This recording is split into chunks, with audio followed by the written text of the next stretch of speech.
Good morning. Thank you for attending our basic home leak detection class. My name is Barry Allen. I'm with the City of Irving Water Utilities, and I've worked here for, 28 years now. Going on 28, yeah. And that's amazing. With water utilities, the early years, I should say, was as a service technician. When you called about low water pressure, or you had a water leak in your yard, or you needed that emergency cutoff, you had a hot water heater busted in your house or something like that, I was the first responder. I showed up in the middle of the night, at 2:30 in the morning sometimes, or on a Saturday morning to rescue you, those types of things. But in those years, I learned a lot about various water leaks, from the water leaks in your yard to the water leaks on the city water mains. And I became a leak detection specialist. And now I wasn't there to find the water leaks in your house, although I did help a lot of customers. But my main job was to detect the hidden water leaks on the city's water mains. The water leaks that didn't manifest themselves on the surface, those ones that stayed hidden for whatever reason. And got pretty good at it, and I kind of oversee the city's leak detection program today. We have a lot of wonderful instruments to detect those types of leaks. Water conservation nowadays is incredibly important. We're in a drought, another one. Although it's rained quite a bit and everything looks nice and green, we are still technically in a drought. And our water source is Lake Cooper or Lake Jim Chapman. The locals out there in Cooper still call it Cooper. It's about 90 miles northeast of here. We pump raw water from Lake Cooper, and we divert it to the Elm Fork of the Trinity River above Lake Louisville. And Dallas still treats our water. We used to buy all of our water from the city of Dallas. And in 2004, that project was dedicated, and we started pulling that raw water out of there. Y'all remember the drought of 2005? Lake Cooper was about 20 feet low back then. So we were in a serious pickle, so to speak. And y'all remember the drought stages that we were in. We were telling people you could only water on these days, and don't water between these hours. And so I became a water cop at about that time. And we had to go enforce those rules. And right now we're approaching that sort of thing. Now, how many of y'all realize or know what water stage we're in right now? Stage 2. And stage 2 says that, I believe it's on Mondays and Wednesdays you cannot water. 2 days a week. And then you're only alternate odd and even addresses can water on certain days. Yeah, you're close. Stage 2 is the mandatory watering restrictions. And it says if you have an even address, you can only water on Tuesdays and Saturdays. If you have an odd address, you water on Wednesdays and Sundays.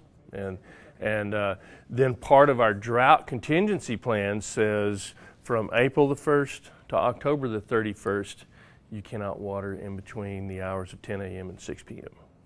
Most cities have adopted something similar to that.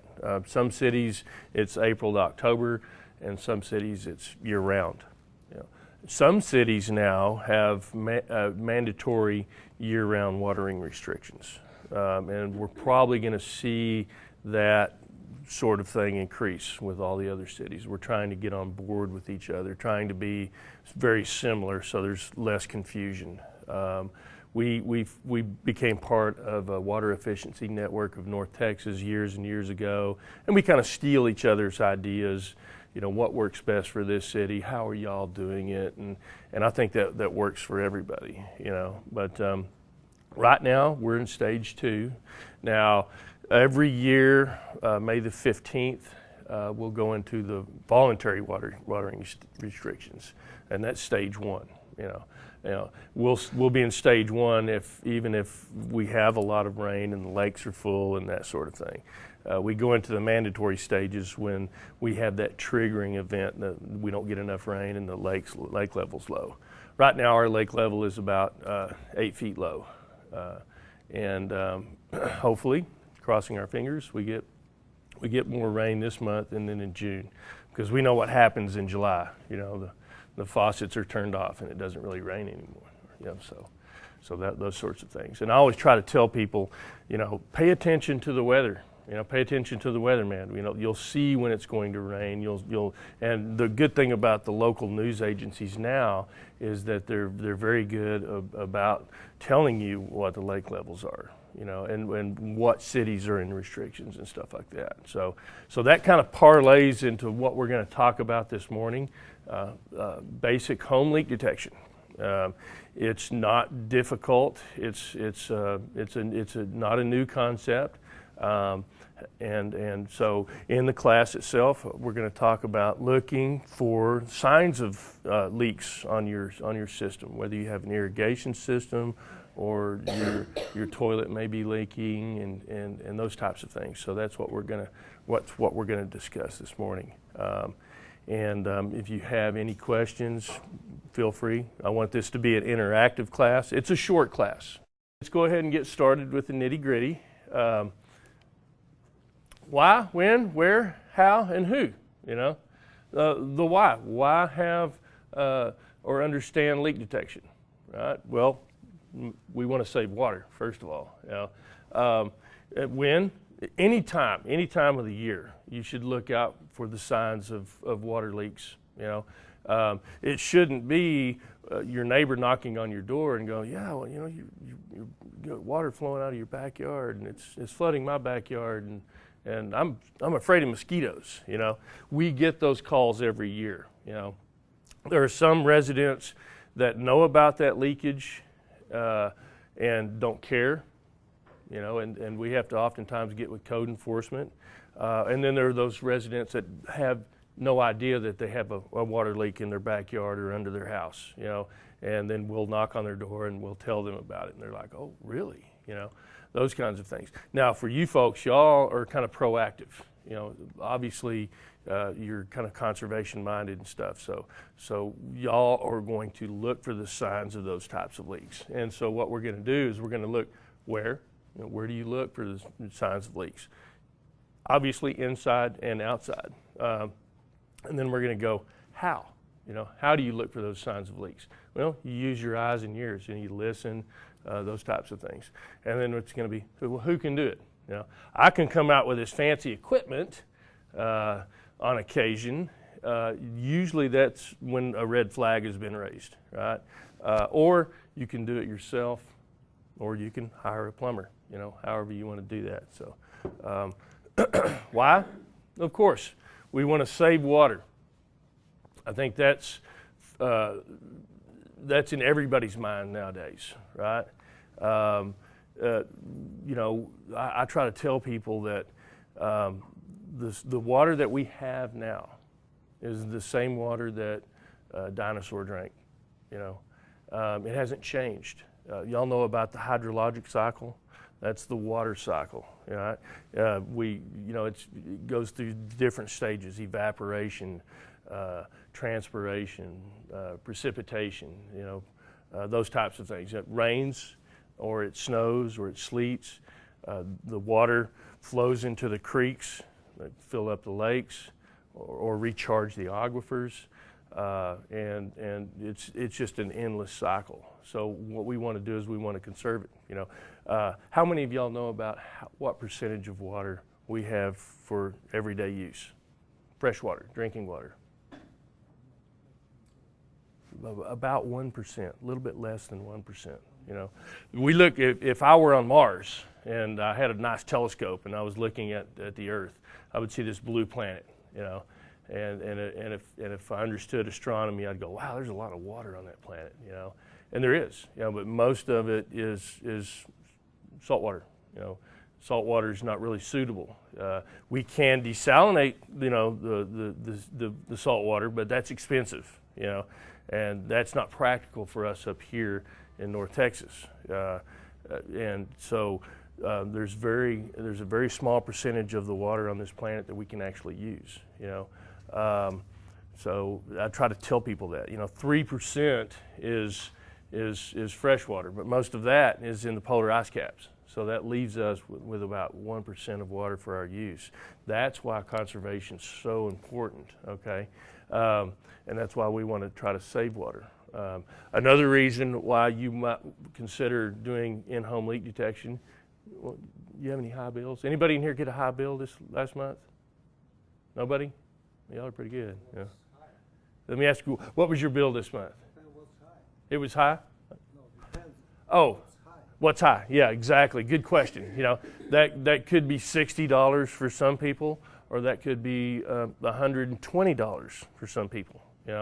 Again, what we want to look for is that red flag. You want to see a change. Throughout the years, or throughout the year, you're going to see your water bill kind of vary. In the wintertime, obviously, it's going to be low for most folks. And in the summertime, when everybody is trying to make their grass green, you would expect it to go up, and so we'll look at ways that you can tell how much consumption you have by just learning to read your typical residential water meter, So I'll pass this around so you can look at that.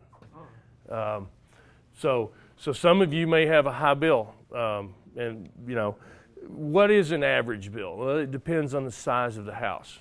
If you're Herschel Walker and you've got a 5,500 square foot house, you've got a lot of area to irrigate. You've got a big house, so you're probably going to have a much larger meter than what we're passing around here. So a high bill to somebody else may not, may be average for somebody. So we'll look at that. Also, possible billing errors. You think you're being overcharged. If that happens, then oftentimes what we'll do is we'll send a technician out to your house. We'll try to verify whether that meter's been read correctly. Oftentimes, and in most cases, it's being read correctly.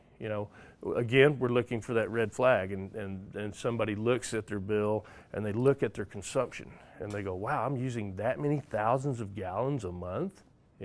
I can't be using that much per month. And we'll go out, we'll establish that the meter has been read correctly, and then we'll say, well, this is what you're using. This is how much you're using. Again, we'll look at how to read this meter on a daily basis so that you can determine, wow, I am using that much per day, per week, per month. It adds up, And what we'll do is we'll look at ways to reduce that. And then we have that suspected leakage, okay? You either hear it or you see signs of it, right? What are some of the signs that you can see? Water pooling, or a green spot in the yard. You haven't been watering your yard and most of the yard is yellow now, but you have this nice green spot. You don't really see any water, but you have a nice green spot.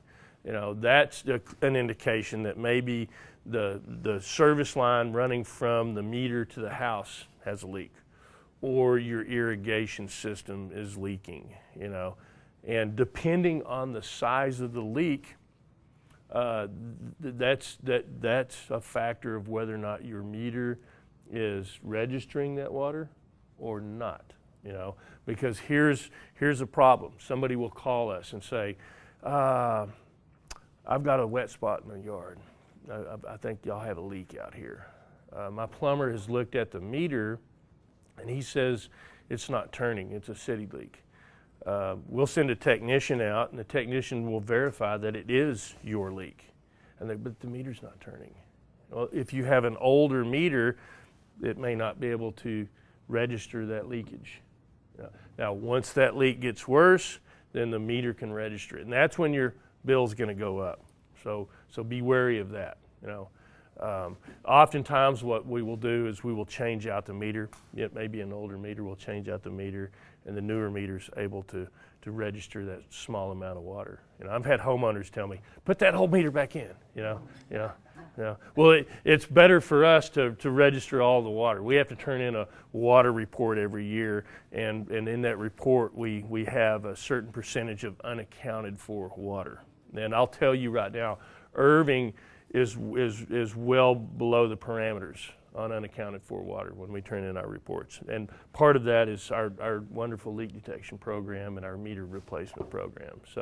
So if you see that your bill has all of a sudden gone up a little bit, well, maybe we replaced your meter and you're actually being billed for that much usage. That's that, oh, is my bill's high now, or is there a billing error? And a lot of times it's because you have a brand new meter in there.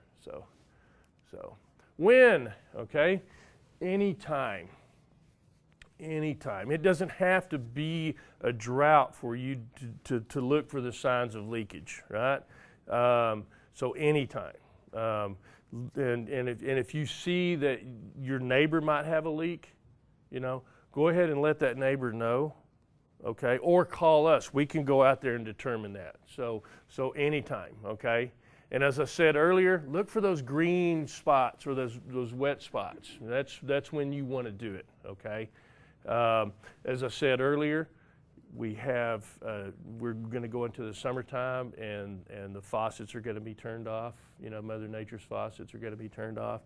And right now, everybody's grass is nice and green.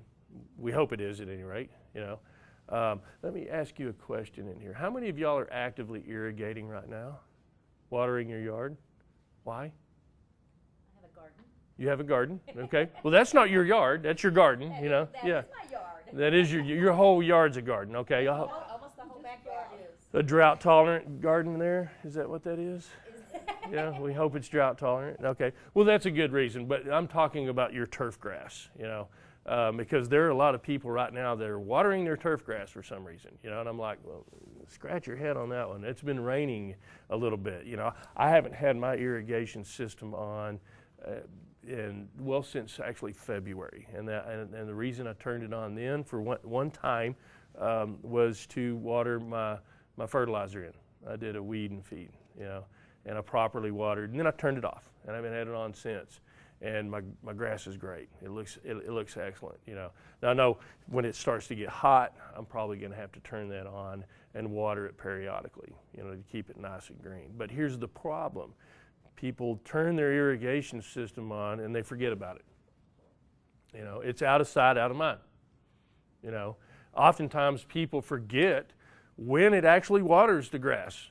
Well, they've got to scratch their head for a second. When we go into stage 2, phone calls start happening, The people will be tattling on the restaurant on MacArthur, for example, Chick-fil-A's watering again, they're watering on Wednesday, and they've got an even address, and we've got to go out and we've got to remind the manager. And they're like, it watered this morning?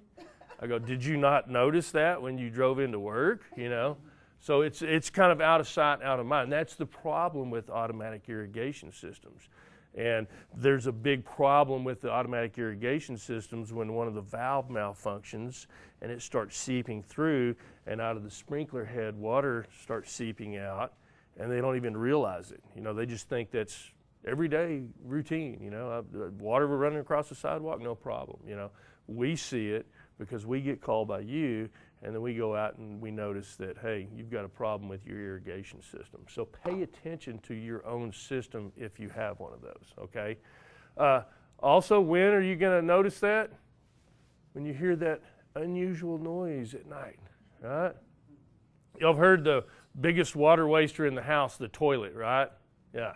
It'll all of a sudden start running for no reason, People want to blame it on a ghost or a poltergeist, They're in there flushing the toilet, Well, that's an indication that your flapper is bad.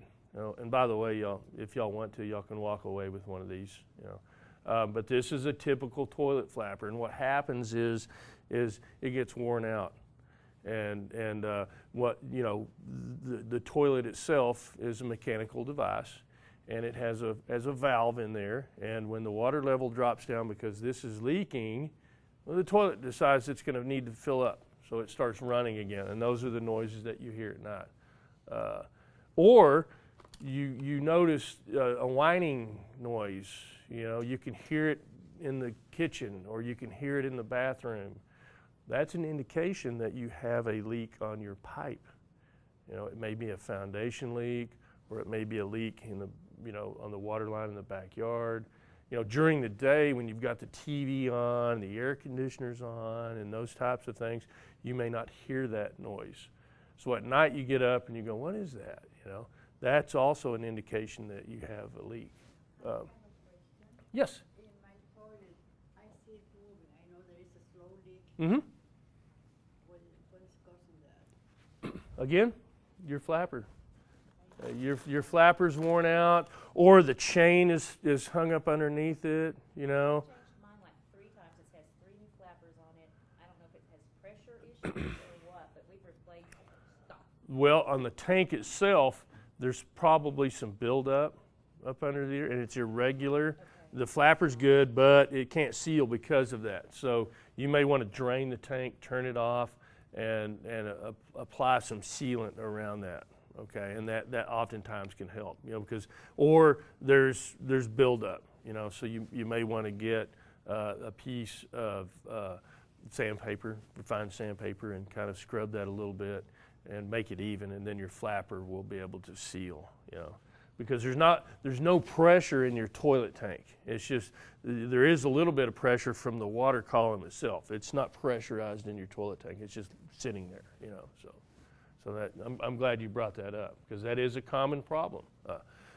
When are you going to look for a leak or decide for the in-home leak detection? When your neighbor says, "Hey, why are you flooding my backyard?" You know, and we get that call every year. You know, and you go, "What? I'm flooding your backyard?" And you walk out into your backyard and you go, "Oh my gosh, what's going on here?" You know, and I try to tell people, "Do you ever go back there?" You know.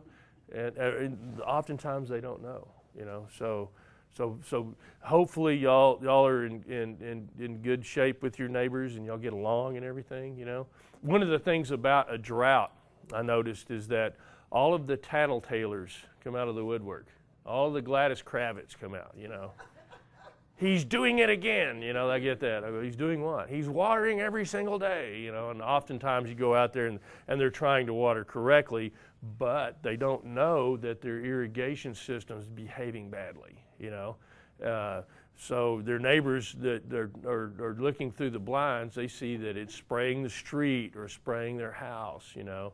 And so they tell us, you know, and I'm like, well, you couldn't have gone over there and knocked on the door and told them that, you know, your sprinkler head's not aligned correctly, you know.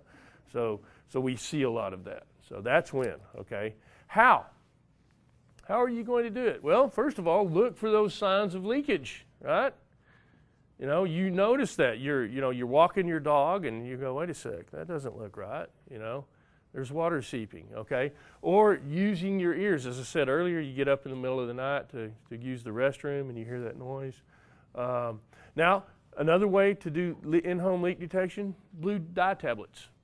And I'll tell you right now, you can go up to City Hall and go to customer service and they'll give you a packet of dye tablets. Where do you put your dye tablets at, by the way? In the toilet tank. Yeah, and if you can't hear it leaking but you're suspecting it's leaking, putting it in the toilet tank. Or for those of you that bake, you know, you can get any kind of dye. Just put a few drops in there. It doesn't have to be that blue tablet. Or you periodically check your meter. As I said earlier, you know, look at your meter here. Okay. Now this happens to be a residential meter. I've passed this one around here. This is the real McCoy. This is just a This here is just a model. It kind of shows you the internal components of how a meter works. This is actually called a positive displacement meter, okay? It's got a chamber in here that just oscillates back and forth, and it's pre-measured. So when you turn on your water faucet, this thing's going to flop around in there, and that's how it measures the water.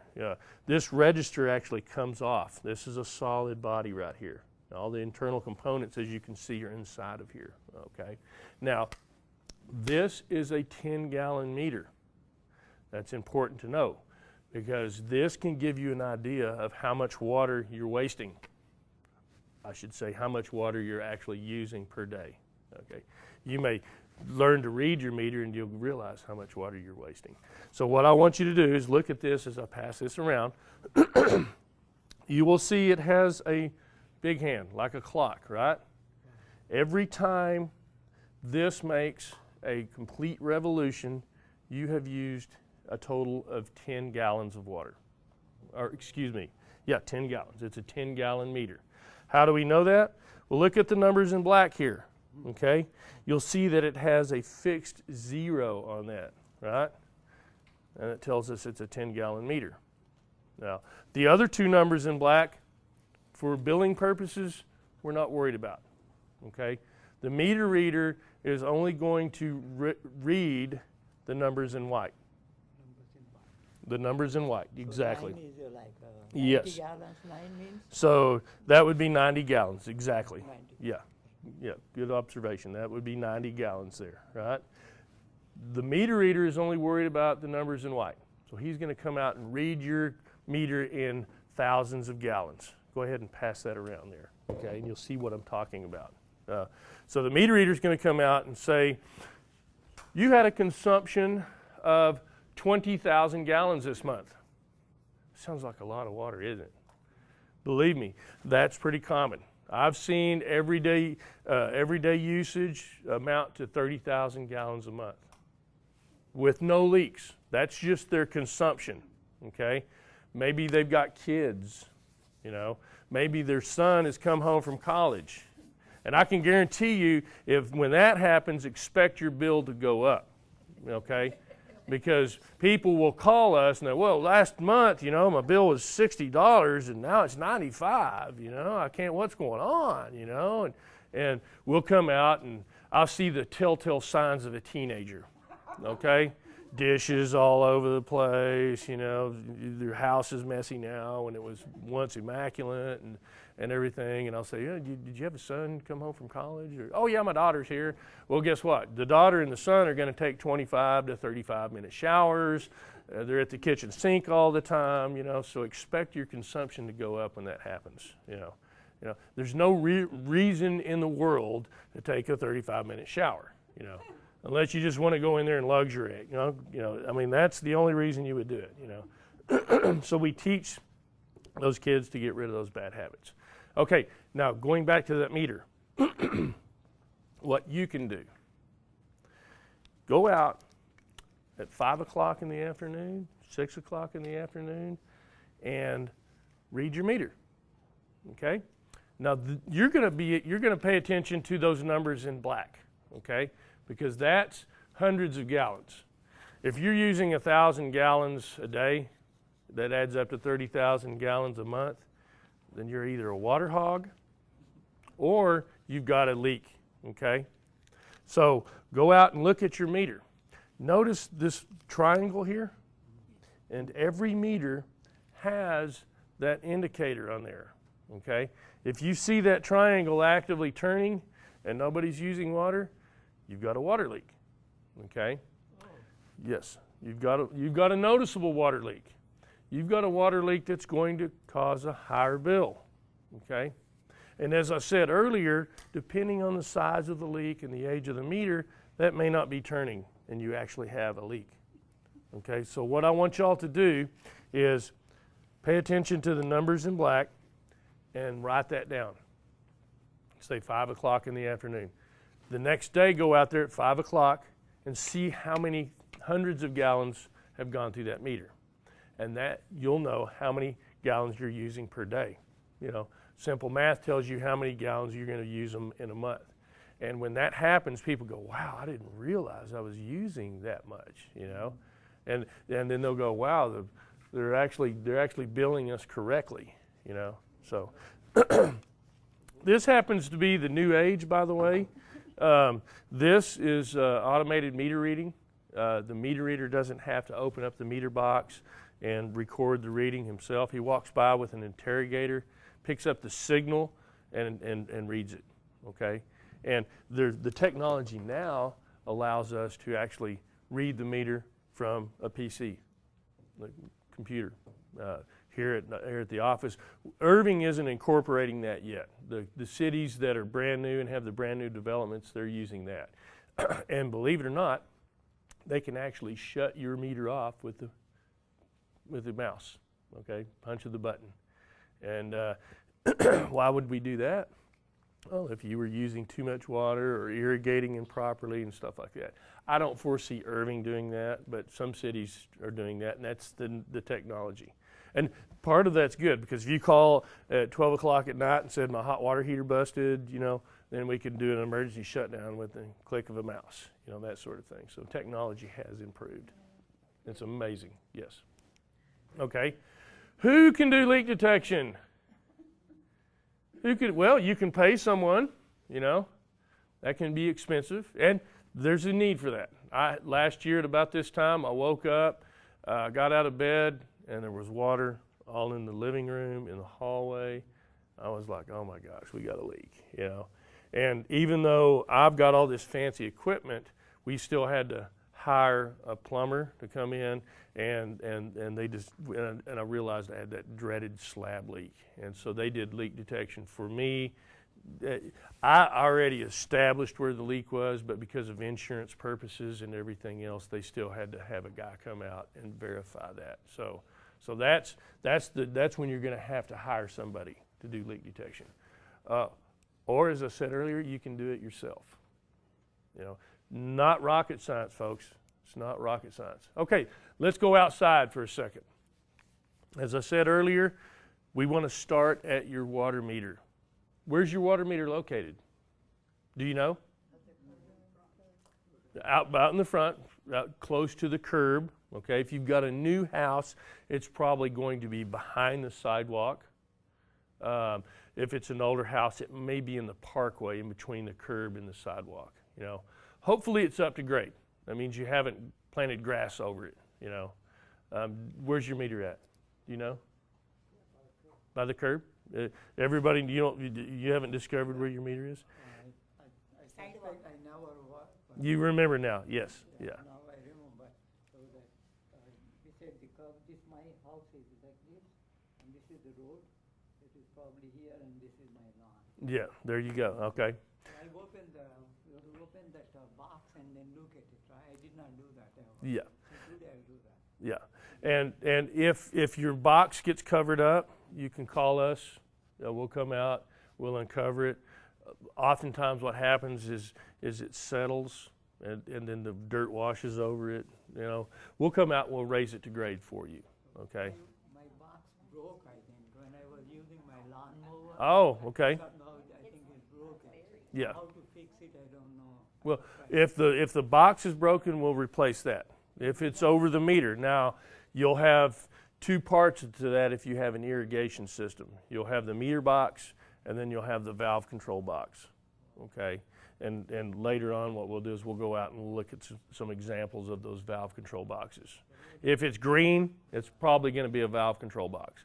I'm not going to come out and replace that. That is your responsibility. Okay, and later on in another slide presentation, we'll look at some of those real quick. So you'll know how to identify the meter box and the valve control box. Okay, so. What is the number to call? We don't know the numbers to call the city. It's on our website, and I will leave you some business cards so that you can call us. Yeah. So, do you have an automatic irrigation system? Who has one? Raise your hand. Okay. Yeah, most of us in here probably do. And as I said earlier, why in the world would we even have that thing on? So I've got mine on manual. Where are your faucets located, and how many do you have? That's a legitimate question, because a lot of people don't realize that they have more than one. Oftentimes we think of one in the front yard, one in the backyard. But a lot of times, tucked away in those big bushes that you've got, there's a water faucet there too. And oftentimes those water faucets, if they're not protected in the wintertime and they freeze, they'll develop problems. So we'll see leakage from those faucets. You do leak detection with your eye there, right? And here's a neat thing. When I go to elementary schools and talk about water conservation, I'll ask the kids, I'll say, how many of y'all have leaky faucets? And the kids, they know, because they're outside all the time. The parents don't know, you know. And so after the class, they'll go home and they'll tell their dad, hey, Dad, that faucet's leaking. You need to fix it, you know. So those kids are leak detectors, right? You know, they're inquisitive, you know. So like I say, pay attention to what you have, you know. When you go outside, okay, you're going to notice that this is a schematic of a meter, and there's your yard line buried, okay. It's normally going to be about 3/4 of an inch in size. If it's a new one, it may be PVC like this, or it could be copper, or it could be galvanized if it's an older house. The newer stuff is a flexible hose, and it's going to be buried normally about 12 inches deep, okay? If you have an automatic irrigation system, then what you're going to have is you're going to have a T a lot like this right here, okay?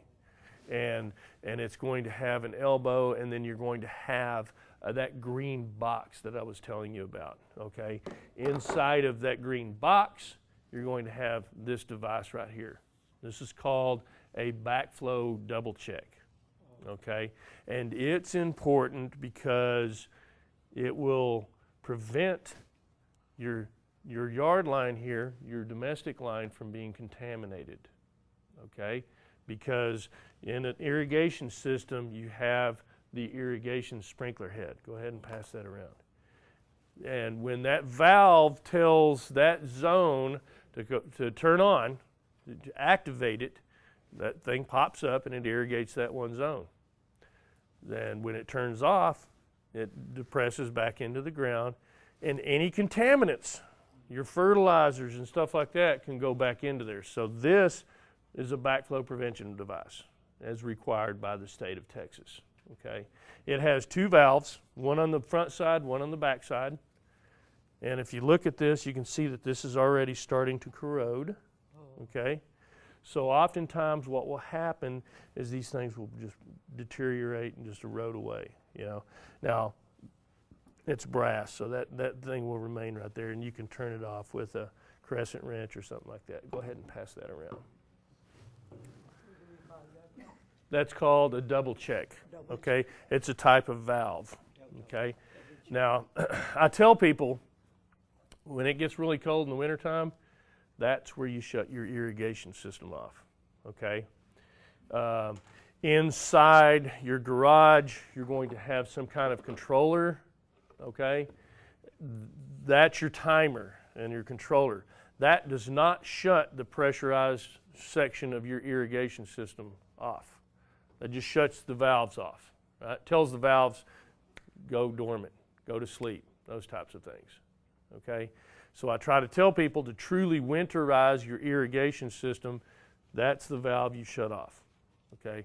It's not necessary to shut it off in the wintertime, but I'm telling you right now, if we have a harsh winter and it gets cold, you know, for say a week or 2 weeks at a time, it would be a good idea to shut that off then.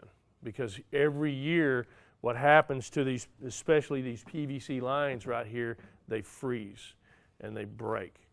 And then we have to come out and we have to help you shut it off if we can. Now, as I said earlier, what about if that irrigation system control valve is buried? We have no option but to turn the meter off, and then you have no water in the house. So it's a very good idea to have a plumber come out and periodically inspect your irrigation system, okay? You can do a checkup yourself, okay? How do you do that? Well, you have somebody like Fran at the timer, and you go, Fran, do zone 1, and she turns on zone 1. And then you make sure that all the sprinkler heads are irrigating where they're supposed to and not spraying into your neighbor's house, you know. And then Fran does zone 2 and such. That's an easy way to do that. And as I said earlier, use your eyes to see where those water leaks are, okay? Now, while we're outside, we want to see where our meter box is. Now, this is a round can, okay? That's usually in a sidewalk or in pavement or something like that. Probably what you have in front of your house is a concrete meter box. and it's going to have a concrete lid. In some neighborhoods, they may be plastic. You'll know it's plastic because it's going to be that black ABS. Okay. Oh, mine is blue, it is blue, that is not the one. Mine Yours is black. blue? Okay, brand new then. Okay, yeah. This is what the inside of that meter box, that's what it's going to look like, hopefully. The meter's easy to read, it's up to grade, it's not buried, those types of things. So you may want to clean out your box if everything's completely buried, So, get you some gloves, get you a little spade and clean that out, Make it easy for yourself. If it's a newer automated system, then it may be buried. Meter reader's not going to know because he's not worried about anything. And remember, he's walking by with that interrogator and reading your meter. So you might have to clean that out. Okay. Now, as I said earlier, check your meter. Okay. If you see a little tattletale like this, or one on this side here, now this is a very old type meter. This one, meters read in either cubic feet or gallons. Irving, all the meters read in gallons, okay, not cubic feet. So remember that. If you've got something foreign like this in here, then let us know.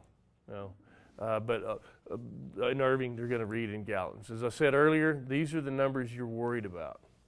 So now, what would this dictate right here? What would this illustrate?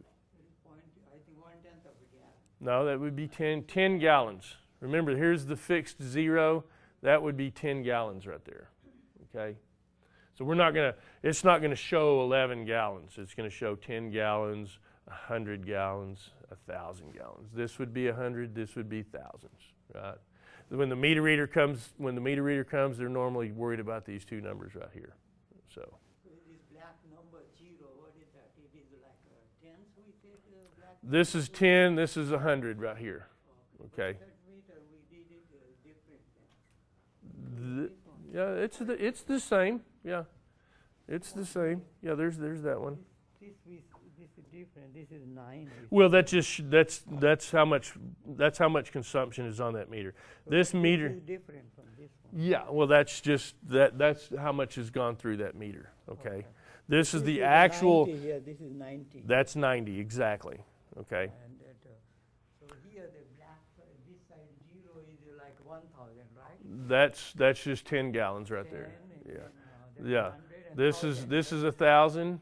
Yeah. Okay, that's 10,000 Yeah, and that's so forth. Okay. So, if you have an old meter, it's like an odometer, right? What is a meter to me? It's a cash register. Okay, that's why meters are important to the city.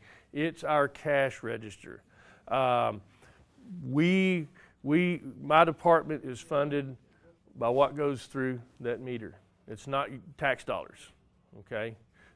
Some departments, yes, okay, but for water utilities, what pays my salary is this meter right here. That's the cash register. So it's important for me to know whether or not that meter's registering correctly, okay? So, okay? No, it's not reset every month, no. Now, what happens to a meter is over time, as it ages, it becomes inaccurate. Okay, and you can request, if you feel that you're being billed unfairly, then you can request us to come out and do a reread. Oftentimes, what we'll do is we'll take the meter out, we'll replace it with a new one. We'll take this to a meter shop, and in that meter shop, we've got a test bench, and we'll measure that meter for accuracy. And if a meter fails, it's because it's not registering enough water, okay? That being said, mistakes do happen, because this register can be changed out, okay? Now, Arlington, other cities, this has happened. It's rare, but it's happened. A technician goes out and puts on the wrong register, He can put on a 1-inch register on a 3/4 by 5/8 meter. If that happens, your bill's going to double. Okay, it's not just going to be a little bit high or it's going to double. And that again is that red flag, And so, we've gone out and investigated situations where that actually happened, and then, of course, you get reimbursed for that, or you should, Here in Irving, I can guarantee you'll get reimbursed for that. But that's incredibly rare. Usually if the meter fails, it's because it's registering not enough water, and we'll test those occasionally. And a lot of people, they get irritated, and there's no way I'm using that much water. I can't possibly use that much water. They didn't have a problem with it when they were just looking at it in dollars and cents. It's when they went and actually looked at the amount of gallons they were using. They were going, 10,000 gallons a month? There's no way I could be using that much. As I said earlier, find out how much you're using by looking at the meter and learning how to read the meter. That's the best in-home leak detection you can use, because not only are you checking for leaks, you're also understanding your consumption. And when you do that and you become aware of it, then you become conscious. And then you start telling your son, you don't need a 35-minute shower, okay? Take that Navy shower, 5-minute shower, That will save you a lot of money and a lot of gallons per month. So if the indicator is moving, as I said earlier, and you have everything inside turned off, okay, that means nobody's using any water. Nobody's taking a shower, nobody's brushing their teeth, your washer's not running, that kind of thing. And that indicator, and again, on a meter like this, it's going to be most commonly a triangle. Okay? Now, if it's turning like this, you've got a serious leak. If it's just barely oscillating, okay, it's probably a drippy faucet, the amounts to a drippy faucet or something like that. Now, here's a question. People find a water break in front of their house like that. Is that going through my meter? There's no way you could have a leak that big. That's actually a city leak on a shallow main there. But I get that question all the time. Are we being billed for that? We're losing thousands of gallons a second, or hundreds of gallons a second on a leak like that. No. Remember, the typical residential water line is about this diameter right here. And that happens to be PVC, polyvinyl chloride. That's the new stuff. So, okay. Now, we're in the house. We're inside the house. That, by the way, is the biggest water waster in the house. Okay. That is responsible for a lot of high water bills. How? Well, the flapper is, bad now and not working correctly. That's an easy fix there. But let's look at it from another point of view. The toilet is not a trash can, okay? Why do we flush our toilet? For two reasons, okay? Yeah, number one and number two, okay? But I see people that they get one sheet of Kleenex and they blow their nose, it goes in the toilet and they flush it, okay? If you've got a new toilet, you've used approximately 1.5 gallons for one little sheet of toilet paper, okay? Think of about 1.5 gallons. That's a full milk jug and a half a milk jug, right? For one little, So it's not a trash can, I try to tell people that. It's not a trash can, okay? Now, as I said earlier, sometimes you can hear that leaking toilet, okay? Sometimes you can't. If you think that it's leaking, you can put a dye tablet in here. That's your tank. Pull that off.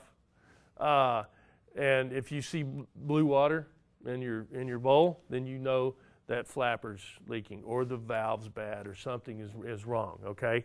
Now, right down here next to it below, let's go back to this slide here. Maybe we can see that.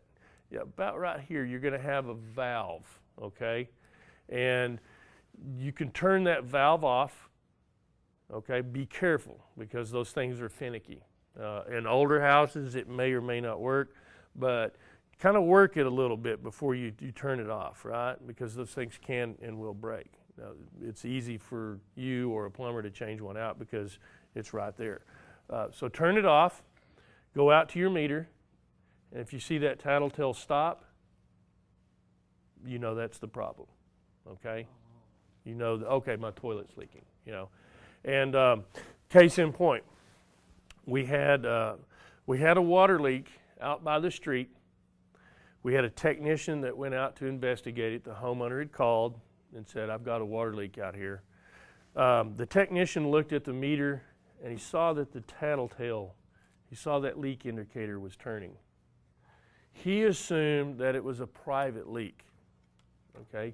He made a mistake, however. The homeowner called the plumber.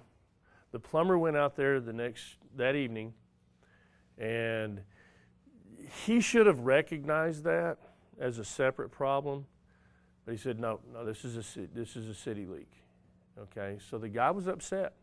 He had to pay for a plumber. So he called the supervisor the next day.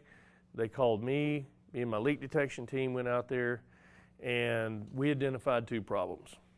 You know, first of all, we had a leak on the city water main that was following the service up into the meter box and then flowing out into the street. Now, I asked the guy a question. I said, do you know of any leaks in the house? You don't have a toilet? Oh, there's nothing leaking. I've checked. There's nothing leaking, you know. So I said, okay, you know. Well, he was mad because he thought that we had a faulty meter, and that's why it was turning. And I'll tell you right now, the meter is not going to turn unless there's usage, unless you have a leak or somebody's using water. And he was adamant, nope, there's no leaks. So I went ahead and did some basic leak detection with a really neat instrument.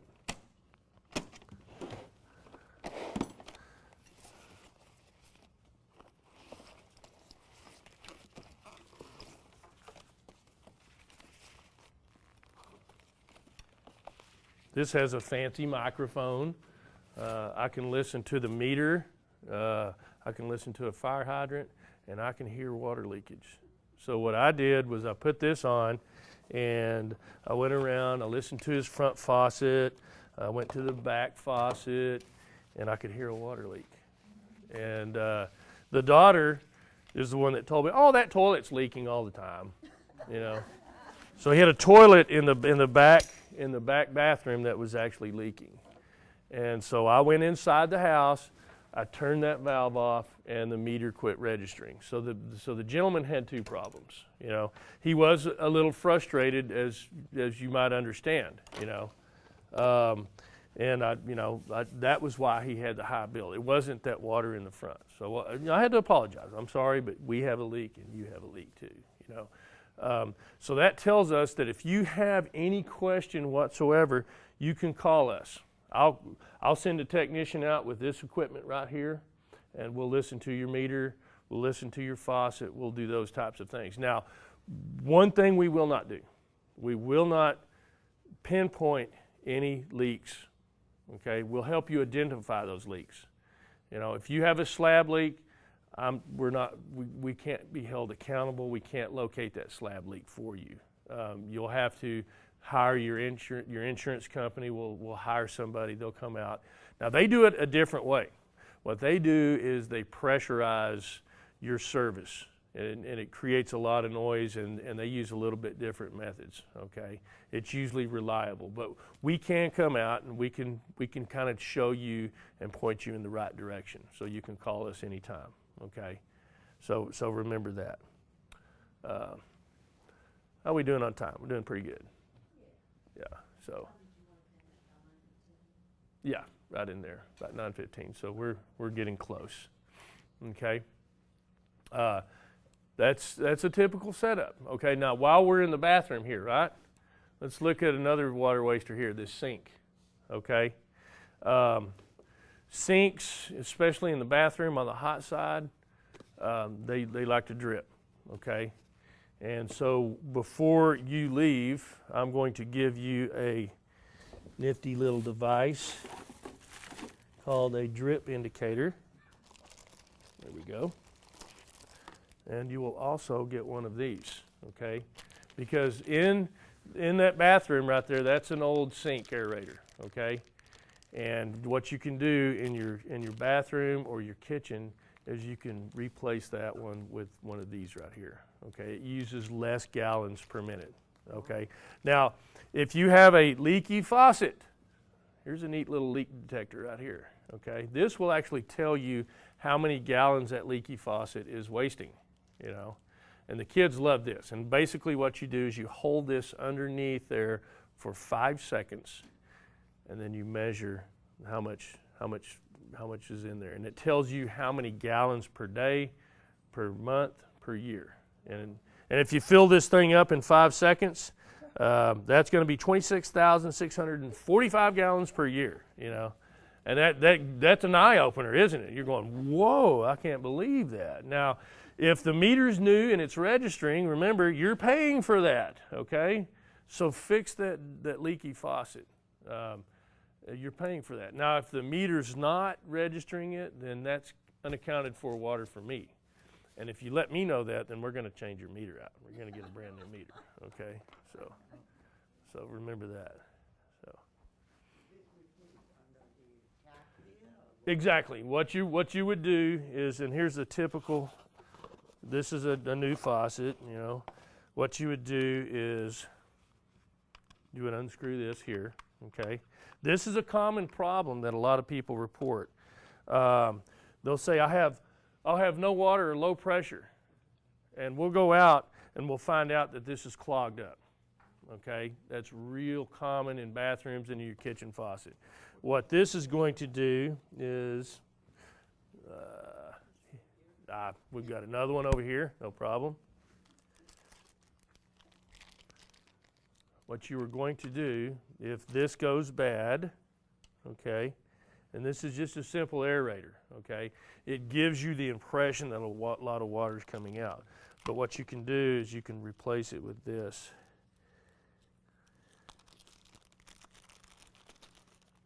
This actually uses less gallons per minute, okay?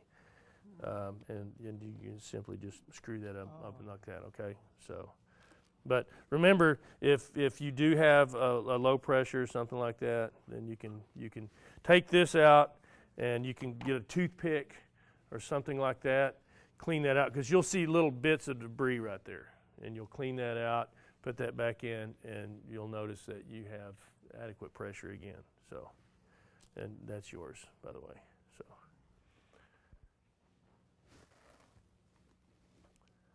Okay, after checking all of your fixtures, okay, you know you have a high water bill, or you suspect a high water bill. Your meter is turning, okay? After checking all of the fixtures, look for any wet spots in the yard itself, okay?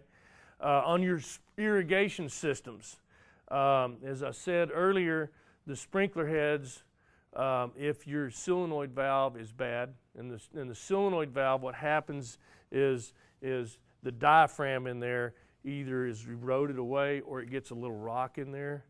And what you'll notice is that on the irrigation heads themselves, you'll see in that zone, you'll see water seeping across the sidewalk here, water seeping across the sidewalk here on those low irrigation zones right there. And people will call us, and we'll go out and I'll see that water seeping out of that head. The sprinkler head itself isn't leaking. It's that valve that's leaking, okay? And what you can do is you can go out, and the newer ones are very easy to turn off, okay? That's off. All you need to do is turn one of them off. You don't need both of them, okay? The double check, turn it off at the double check if you have an irrigation system. Go back out, look at your meter. If that is stopped, then you know you have a leak on your irrigation system, okay? It's doubtful that you are going to change out that solenoid valve yourself. You're probably going to have to hire a licensed irrigator to do that, okay? Some of you in here are probably capable of doing that. You know, it's not that difficult. You're just going to have a shovel. You're going to have to get muddy. You're going to have to get dirty, those types of things, and you can change that out. However, you can make is, say, for example, this T here is leaking, or this elbow is leaking, or there's a leak on the line itself. You can go to any Home Depot and buy these fittings, okay? They're very, very cheap, okay? You can make repairs yourself. Remember that, okay? Now, if I want to design an irrigation system on a new home, I'm going to have to be licensed, okay? I'm going to have to have an irrigator's license by law, okay? But you can make your own repairs yourself, okay? It's as simple as having a hacksaw like this, and then what you will buy at the store, at the Home Depot or the Lowe's, any home and garden store or home improvement store, you'll buy glue and you'll buy primer. Okay, glue and primer. Yeah, and it's relatively cheap. Okay, and the easiest way to look at this is you're going to cut this off. Okay, then you're going to apply the primer itself. Okay, that helps the glue. And believe me, this is messy, so wear some gloves, okay? And then you're going to apply the glue, and then you're going to glue the fitting on there.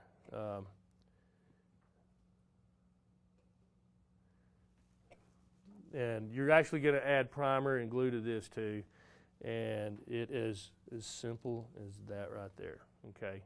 Now give it about 12 hours. Realistically, after an hour, you can turn the water back on, and it's probably not going to leak. But the longer you wait, the better. That sort of thing. So that's how simple that is. Okay. So now you've learned how to make your repair. You can also buy fittings that use compression.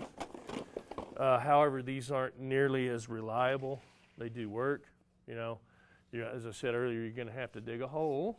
Okay, you're going to have to get muddy, but this uses a compression gasket right here, and it just simply slides over the pipe itself, and then you tighten it up with a pair of channel locks.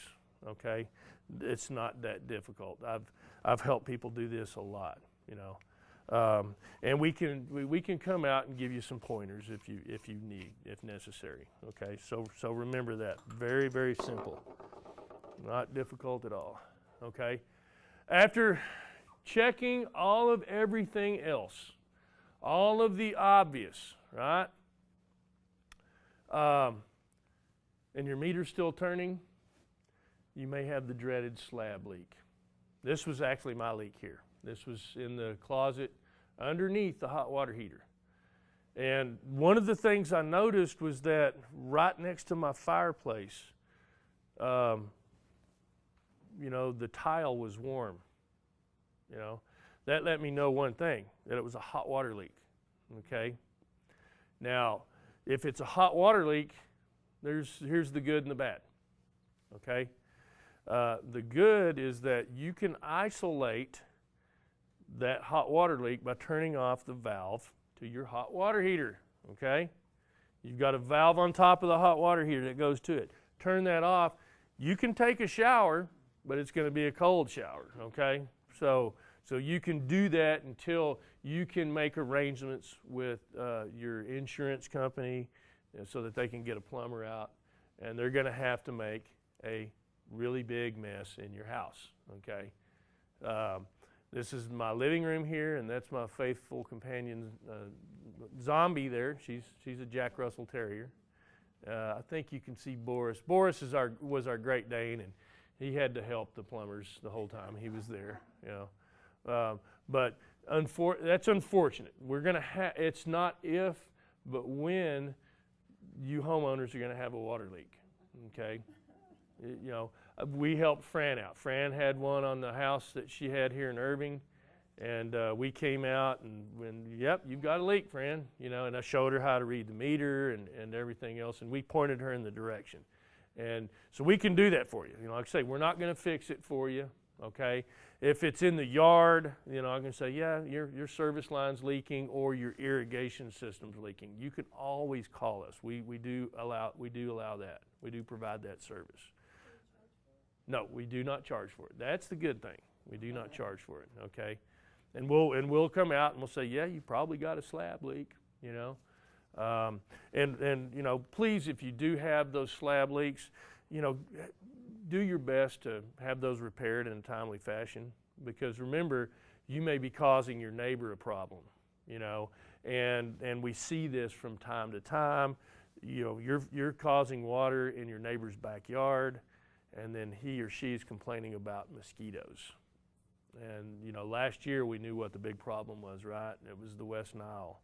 And so we, on a couple of occasions, had to get code enforcement involved, you know, so that they would fix it. Now, for those citizens that are having financial difficulty and everything else, I think it's housing and will offer some assistance. Okay, so you can apply for that, and if you qualify, then they can help out too on those types of leaks. You know, so we're willing to help you out in any way we can. Okay, now there's the copper line. There's the actual leak itself. You know, it was expensive. Yes. So if you have a leak, say in the middle of your living room floor and it's cold water, how do you know where it is? Is the plumber? What the plumber's going to do is the plumber's going to hire somebody to come out and do leak detection. Okay? What they're going to do is they're going to hook up an air compressor and they're going to fill it full of air. And it's going to make a very, very noticeable sound. You can hear it. You know, it's very easy. This type of equipment right here utilizes the line under pressure. And what it's doing is when this water leak occurs, sound waves are going to travel this way and this way, and it's going to make that high-pitched noise. And I can go to the meter and touch the meter, turn the instrument on, and I can hear that leak noise, especially if it's copper pipe, you know. And oftentimes you notice this because you get out of bed and you walk on a wet floor and you go, oh my gosh, you know. Oftentimes you don't notice it. Oftentimes, the water leak itself doesn't manifest itself above ground in your living room or out in your yard, okay? Case in point, we've got a wonderful leak detection program here in Irving. And one of the instruments that we utilize is called a logger. And what I do is my team, we set these out on fire hydrant valves, mainline valves on the city's distribution system.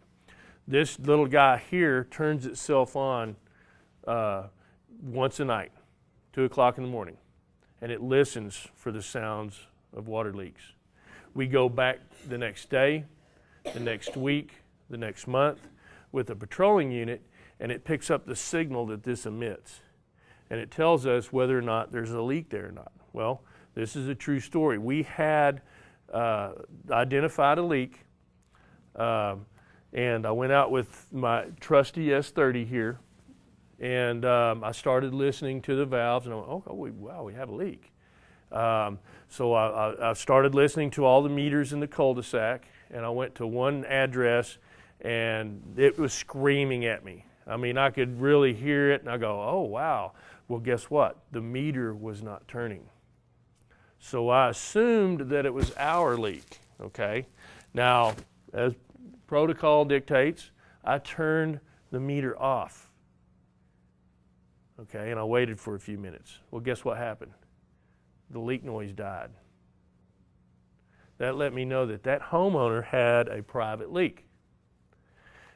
That homeowner wasn't there. I left a door hanger, and I said, during the course of a leak detection survey, we have detected a private leak on your service. Well, one of the things that struck me as unusual was that there was no water anywhere, okay? Now, I'm trained enough to know that that wasn't a toilet. That was an actual leak like that, okay? That let us know that they had a secondary problem. Their sanitary sewer line, okay, you flush your toilet, it goes out to this, it was separated. And that water leak was getting in there, so they had two problems. Well, it wasn't a concern to them because the meter wasn't registering. Well, we replaced the meter. Guess what? It became a concern to them because then it started to register. And the lady was kind of upset, and you know, and understandably so. She was kind of upset, saying, no, ma'am, you did not know about that leak, you know. Later on, further down the road, that was going to cause her a really big problem other than a high water bill, okay? So we were able to help her identify it, and she got it fixed and everything else. That being said, here's what we did for that lady. We gave, after her bill elevated because of that private leak, we gave her a bill adjustment. So if you have a private leak that causes a high bill, save your receipt. Okay, whether you went to Home Depot or Lowe's or Ace or whatever, save that receipt if you did it yourself. If you had a plumber come out and repaired the dreaded slab leak here, save that receipt. And what we can do, I can't guarantee you this, what we can do is we'll give you a bill adjustment. We'll work with you, okay? We're not going to cut you a check. It's just going to come off of your water bill in increments, okay? So we'll work with you with that. And then that's an excellent service because most cities don't allow that, okay? Bedford, for example, I had a line break in my backyard. I didn't know it. My neighbor called me, said, hey, you're flooding my yard out, you know? And I went, really? Well, that elevated my bill. I called Bedford, and they offered no bill adjustment. So I had to pay for that water loss. So remember, that's a service we offer. And remember, you can always call and call us, and we'll come out and we'll help you out. Okay? So, one more question? One more. Okay. The water detection process, is that the same for outgoing water? Let's say you're running your wash machine. That's your sanitary sewage. Now, what you can do there, and I'm glad you brought that up, it's like your meter box out there, right, or your valve box. Out in front of your house or behind your house, you're going to have what's called a clean out, okay? And you may have two of them, you know, and make sure that those are up to grade, because if your kids put the toy cars down the sink or flush it down the toilet, that's going to clog your line up, okay? And you notice that when you flush the toilet and it doesn't flush. It backs up into your sink or your bathtub, you know. You've got a blockage, okay? Now you can call us. Before you call the plumber, you can call us, because we'll determine if it's on our side or if it's on your side, okay? And if that clean out is up to grade, then we can look at that clean out for you and let you know. We'll let you know whether you need a plumber or not, okay? If it's up to grade, then that's going to cost you a lot less money, because if the plumber has to go out there and dig it up, then he's going to charge you that much more per hour. So those are some things you can do yourself. Make sure that they're up to grade and the caps are on there, because there's going to be a cap that you can screw on there too. If that happens and you have that blockage and those are up to grade, go outside and take that cap off. And instead of flowing into your house, it flows out in your yard, okay? So remember that. And as I said earlier, we can help you at any time, in any shape or form. So please do call us. Okay, we're here for your service. So.